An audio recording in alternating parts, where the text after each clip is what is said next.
Welcome to a new episode of the Entrepreneur and Leadership Podcast. Today I'm welcoming Charlotte Kemp. She is a futures alchemist. Michael, thank you very much. I'm always very happy to share ideas about the future, and conversations like this allow us as futurists to explore and communicate our own ideas, as well as to kind of raise the conversation and consciousness of people talking about the future worldwide. So thank you very much for the invitation. And if you ask 3 people about the future, what they think about, you get 3 different answers.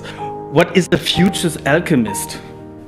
All right, so it is kind of a branding technique that I use. Obviously, futures, like you say, it means a lot of things to different people. So very often we have to explain what a futurist is.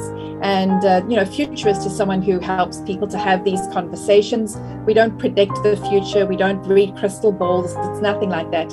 I take the models and skills, the academic learning that I have, the practical experience, and I bring that to an audience, and we take their elements, what they're looking at in terms of their business or their industry, and we work it together. A little bit of art, a little bit of science, maybe a touch of magic, and we can create something new for the future.